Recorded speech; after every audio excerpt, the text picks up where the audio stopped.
Headphone rattling, yeah. Yeah, coming out hot. Woo! Wow. Live from the shark-infested northeastern waters, Matt. The sharks are coming. I heard, coming man. to New England. It's warm up here now.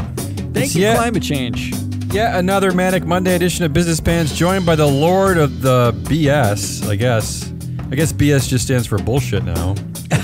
I don't know which is better or worse. Doesn't stand for our product. In today's swampy anthill called July 17th, 2023, top 10 sexy Monday stories and director of the week.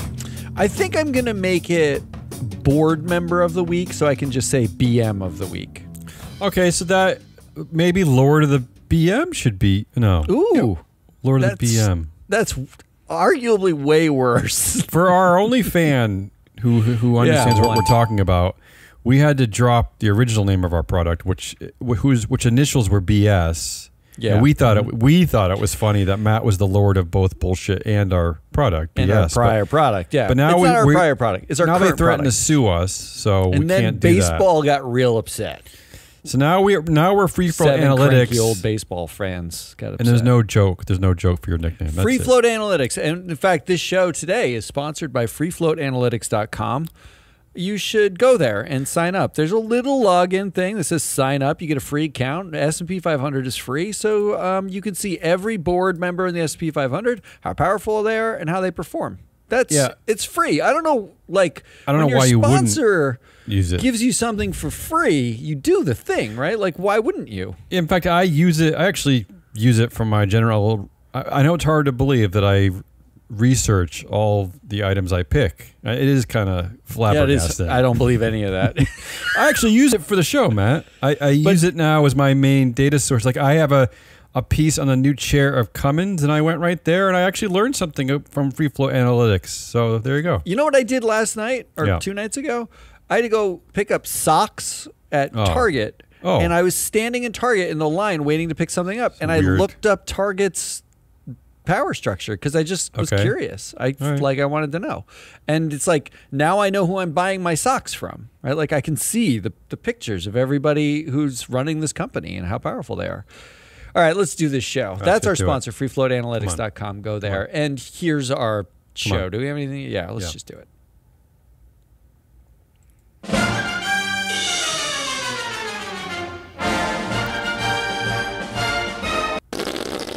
The first story is fitting for that music. Oh, really? Tucker Carlson's show on Twitter. Oh, come on. Makes ad deal with anti-ESG shopping app. Ooh, look, that's kind of fun, though. You knew this would draw my attention because this is from CNBC, right? This is not like a crackpot financial news service. So Twitter. Even CNBC now is calling things anti-ESG. It's like that's how mainstream it is. The shopping app is Public Square, which, Matt, you've claimed that you've covered on the show before.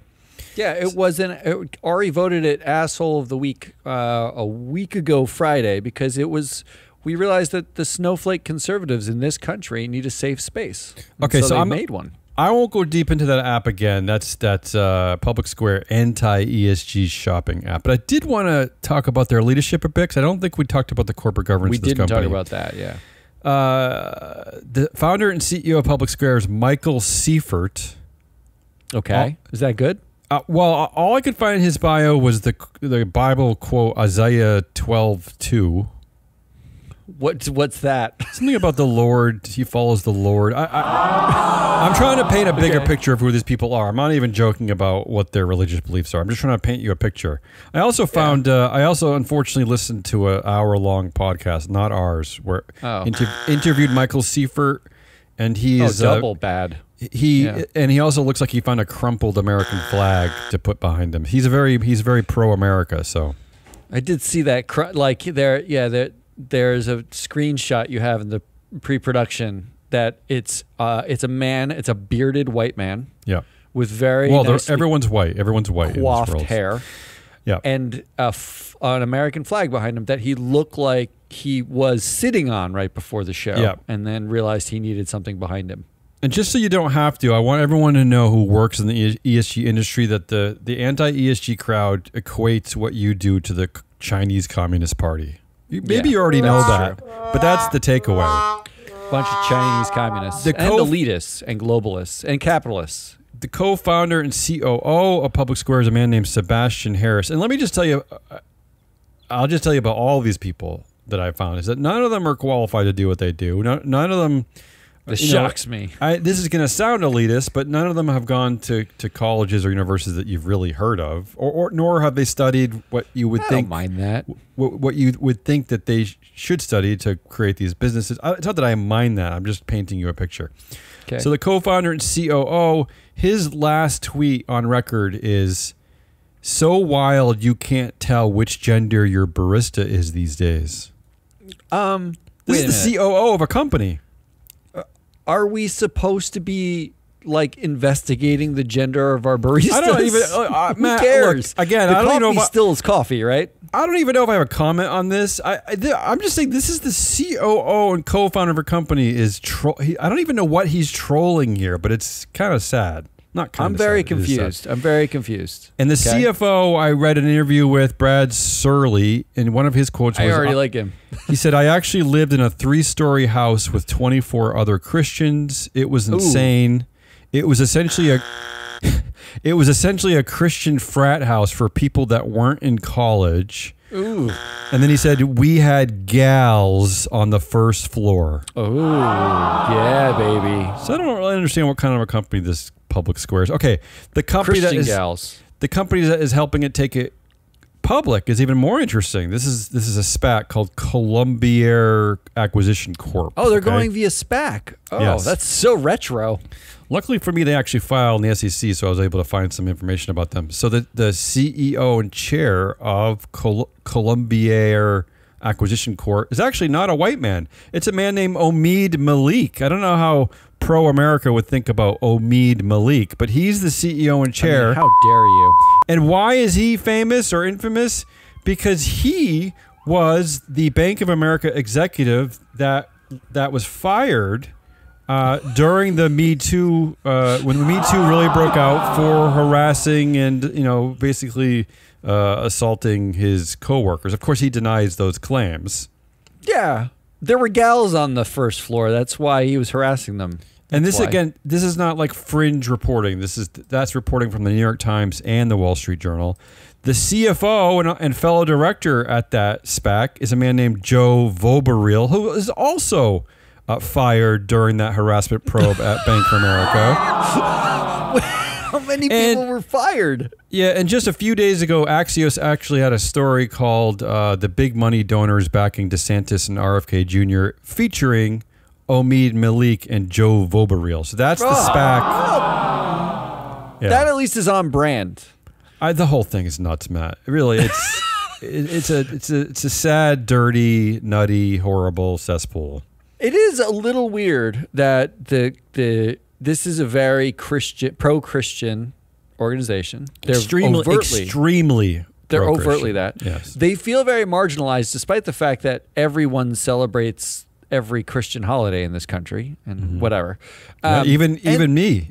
I'm proudly Jewish. I happily celebrate Christmas. They managed like you just named like 4 people at the who are leading this, all of whom either mention women, mention gender, or have been accused of harassment. They're mentioning like frat houses. They're harassing people who who are. I mean, as short lists go, yeah, that's impressive reporting. It was really nice. It's sad. All right, moving on. Number 2 story.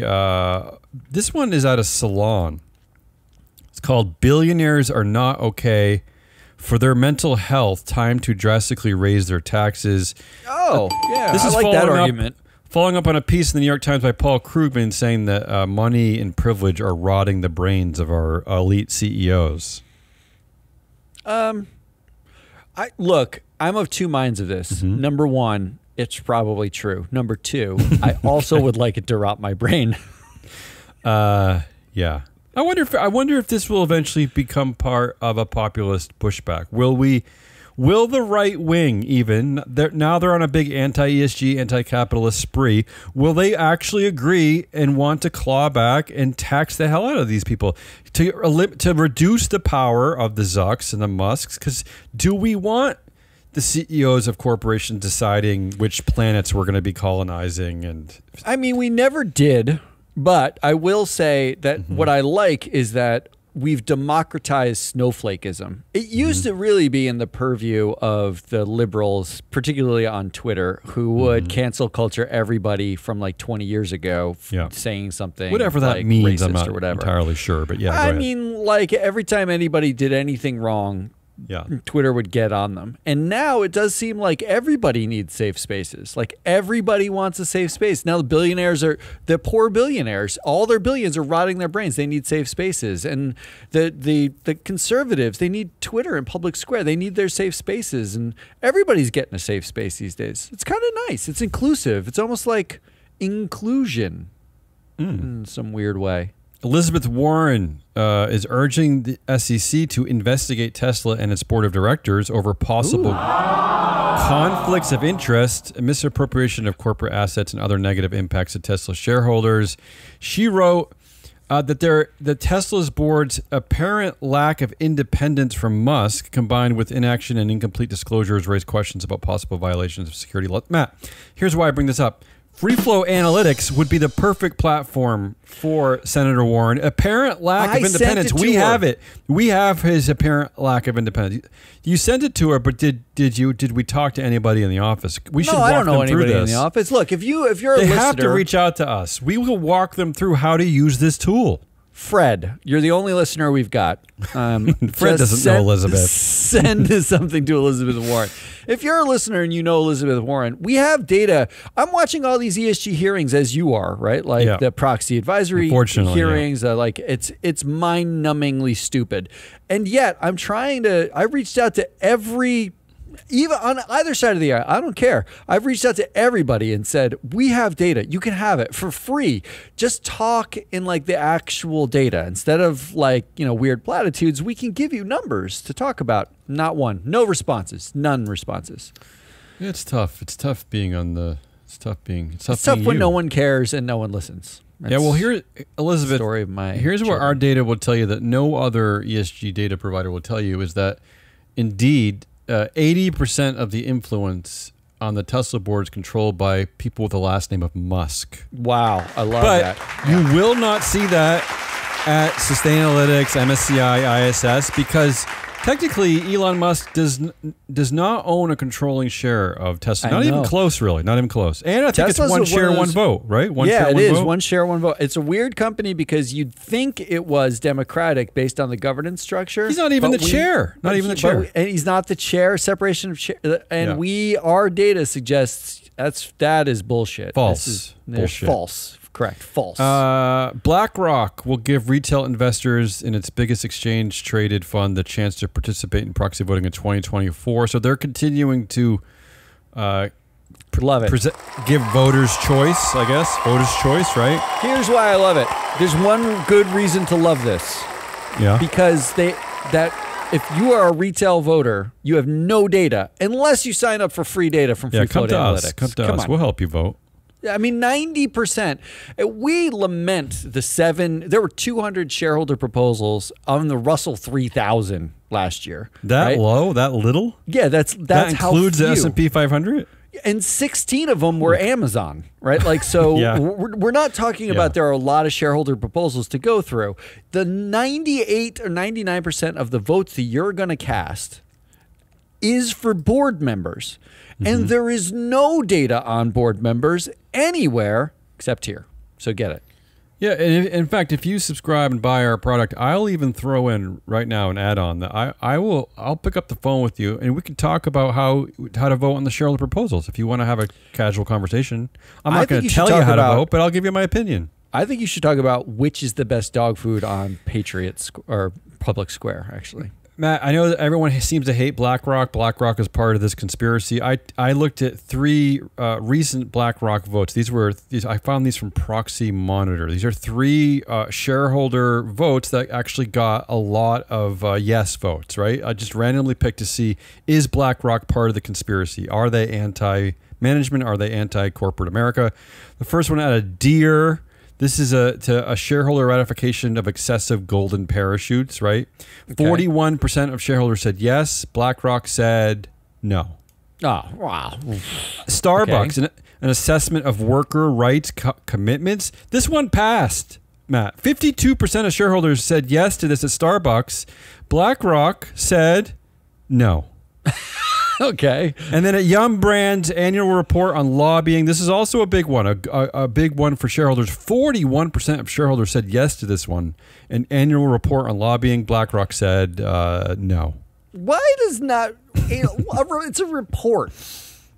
Take like 20 minutes to write that down. But I will say this, though.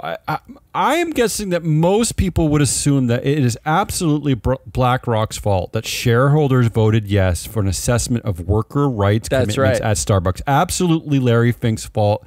BlackRock said no to that. I just want to point that out. All right. Well, they're socialists, so. Moving on. 340,000 UPS drivers poised to strike over extreme heat, safe working conditions. The largest single employer strike in U.S. history could frame worker power as a climate solution. Wow. How about that? Actually, so I'm going to talk about this a little bit later, but this strike, when I saw it, I was like, is this the first climate change is a new problem for us strike? Like, they didn't need air conditioners 10 years ago because it wasn't 7,000 degrees every single day. Yeah. But now, thank you, climate change, they need it. This is a climate change strike, isn't it? In the same way, you could say that the Hollywood strike is about megalomaniac CEOs, creating AI without any kind of guardrails, right? Yeah. No, too much concentrated power. Strike. Yeah. It's a Zuck strike. Speaking of Zuck, prolonged Hollywood strikes could lead to an absolute collapse. That's according to former Paramount Pictures CEO Barry Diller. Okay. Collapse of what? The entire Hollywood industry. Obviously, he's a threat. He's threatening the strikers to be like, if you don't come back, you'll never have a job again. I mean, can you imagine though a world without television? Would that be a bad thing? I can actually. Barry said to ease that disparity, in the pay disparity, top studio executives and top paid actors could take a 25% pay cut as a good faith measure to try to narrow the difference. How about that though? I've never seen anyone actually. It's easy. Barry Diller has made like $1 billion in his lifetime. More, so that guy is a governor. He's actually the poster child for terrible governance in his career. He put all his friends on every board he's ever been on. He buys and sells the companies and runs them like they're toys. All that said, 25% pay cut may make a dent in the rot that's happening in the billionaire brains too. So double good, right? Barry Diller's net worth $4 billion, and I just want to put my stamp on this. I want the 25% pay cut to be total compensation, not just the salary portion. Like everything. unrealized and realized. Everything, everything, not just that little dumb salary. Okay, moving on. Deloitte Australia CEO Adam Powick admits he is not worth his $2.3 million pay package in a public hearing over salaries and misconduct at consultancy firms. The CEO was asked by Senator Barbara Pocock in Australia, "Are you really worth 7 times the salary of the Australian Prime Minister?" The CEO responded, "No," and went on to say, "I happen to deeply recognize that I'm incredibly privileged to earn what I do for what I do." Okay. Is he going to take a pay cut after this, or does he still cash that check? How about the fact that $2 million, which is what they're talking about here, is just, if you put that in the context of the S&P 500, that $2 million is barely scratching at the pay packages. That guy's a small cap, right? Yeah, he's like running a used car dealer at $2 million. Yeah. Who do you think do you have a prediction? Who will be the first American CEO to admit they're paid too much in public? Ooh, good question. It would be probably Warren Buffett with his $30,000 a year salary. It's funny. It's funny you mentioned that. I forgot to pull the story that there was a report over the weekend that at the Billionaires Summer Camp that Warren Buffett's wife was complaining that coffee costs $4 a cup, which actually that is pricey. It is pricey, but compared to probably the same where you are, but compared to prices up in Portland, Maine, that's cheap. I mean, buy some beans and grind them, people. Just buy the beans and grind them. Yeah. Okay, here's the Free Flow Analytics one that I looked up. The headline is that Cummins CEO Jennifer Rumsey will become the first female chair of Cummins board. Okay. Ooh. So I asked myself. Sounds good. So before I even knew what I was looking at, I wanted to know. This is why I went to Free Flow Analytics. I said, well, should this be a surprise? Would the people using our data, would they be surprised that Cummins is putting forward a female chair and a female CEO? The answer is The question is this excellence or is this DEI? Actually, that's the question. It is excellence too. That's actually the subtext here. But here's what our data shows us, Matt, is that at Cummins, 38% of the board by body is represented by women, right? 38% of the board are women, but they actually control 46% of the power. Wow, a positive diversity, which is unusual. That's nice, but it suggests that we could have and should have predicted that there will be more female leadership at Cummins. And Matt, to your question about excellence, Jennifer Rumsey actually has the highest overall batting average on the board by a lot. She's hitting 719. Everybody else on the Cummins board is at 584 or lower. So she's actually the highest performer on the Cummins board as well, according to our data. Wow. So she is excellent. She's excellent. So an excellent female? Those exist? I thought we just voted against those. I know you're joking, but we did talk to Vivek Ramaswamy, and when we did pose the question about what he thought about more, women being CEOs, whatever, he immediately went to talking about a meritocracy. Yeah, he didn't even consider whether that they were probably high achieving and excellent. Then said that one of the reasons why there might not be many women or diverse CEOs is because of systemic education problems over the last 40 years. He basically said critical race theory can explain the lack of female and diverse CEOs. Yeah, despite supporting the demise of affirmative action. Despite saying that is false and there is no CRT is a communist plot. Writers disrupted CEO David Zaslav's time at Billionaire Summer Camp by requesting the Warner Brothers Discovery CEO pay up for their lost wages via Venmo. So some journalists found that David Zaslav's Venmo account is public. So they started asking him for money, essentially. One of them asked for $50 for new picket line walking shoes. Here's a question. Yeah. Why do you have a Venmo account if you're billionaire David Zaslav? What do you do with that Venmo account except send it to people when you don't want anyone to know that you've sent them money, right? Well, I saw two things that the journalists discovered. One is that a producer at CBS actually sent money to David Zaslav on the day that they announced the merger, that the merger went through. Okay. And also there's a payment to Cheryl Hines that David Zaslav sent, who is an actress on Curb Your Enthusiasm and also the wife of RFK Jr. Okay. So yeah, those are the two payments that were outed. Yeah, why would you want that public? I don't know. What is this good for? Why would you ever even have this account? The article was tickled by the fact that David Zaslav was declining the requests at the Billionaire Summer Camp. He was obviously had his Venmo account open. He was like, it hits your inbox. You get I have Venmo and I use it to pay our babysitter. Sure, like the teenagers who come over. I want to give them because you can't give them actual money these days because there's no more actual cash. They don't even know what to do with it. I handed them cash once, and they were like, "I'm sorry, where do I spend their this? Nose, Is this European?" So you just send them Venmo, and I don't know why at a level of a billionaire you'd think you'd have somebody to take care of your Venmo needs. And finally, even more negative news out of Goldman Sachs. I did predict that DJ Diesel wouldn't last the year, right? So I only have I think 5 months left of this prediction. Yeah.